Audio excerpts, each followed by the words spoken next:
En 2025, dans un monde toujours plus rapide, connecté, et parfois instable, la quête du bonheur reste une priorité universelle.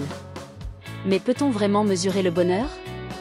Pour l'Organisation mondiale de la santé, OMS, la réponse est oui, du moins en partie.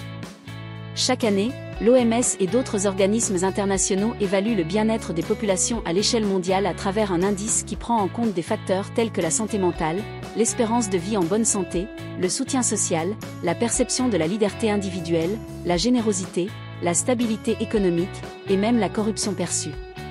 Mais le bonheur n'est pas uniquement une affaire de richesse ou de climat. Il est aussi question de lien social, d'éducation, de culture, et d'approche politique. Le rapport 2025 révèle ainsi des surprises, mais aussi des confirmations. Certains pays ont su construire un équilibre entre développement humain, liberté et santé psychologique. Dans cette vidéo, nous allons explorer les 3 pays les plus heureux du monde selon l'OMS en 2025, et comprendre ce qui, concrètement, rend leurs habitants plus épanouis.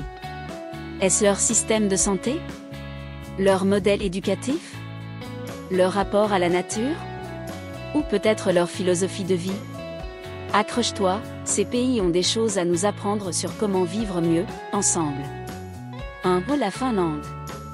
Encore une fois en tête du classement, la Finlande confirme qu'elle est bien plus qu'un pays froid du Nord, c'est un modèle de société équilibrée, résiliente et profondément humaine. Tout commence par la confiance. Confiance en les institutions, dans les lois, dans ses voisins. Les Finlandais vivent dans une société où la corruption est presque inexistante, où l'on peut laisser son téléphone sur une table de café sans s'en inquiéter, et où les services publics sont efficaces et universels. Cette sécurité sociale réelle crée un climat de sérénité propice au bonheur. La nature joue aussi un rôle clé. Avec plus de 180 000 lacs et une immense couverture forestière, la Finlande offre à ses habitants un accès constant à des espaces calmes et dépollués. Cette proximité quasi spirituelle à l'environnement est intégrée dans la culture. Marcher en forêt, nager dans un lac glacé, ou simplement faire silence dans un sauna, fait partie du quotidien. L'éducation est également remarquable, axée sur l'épanouissement plus que la performance, elle développe dès l'enfance des compétences émotionnelles, sociales et créatives. Les enfants ne sont pas surchargés de devoirs, mais encouragés à être autonomes et équilibrés.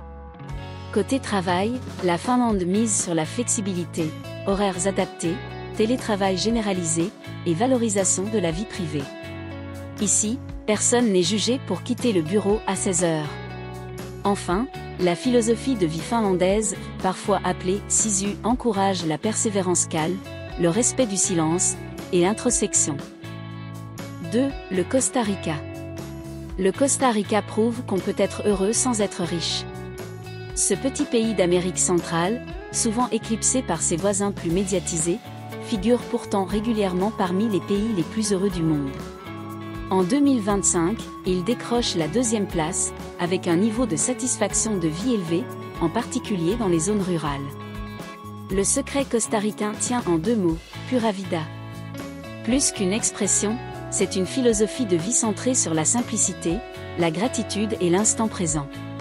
Cette mentalité favorise une vision optimiste, détendue et conviviale de la vie quotidienne.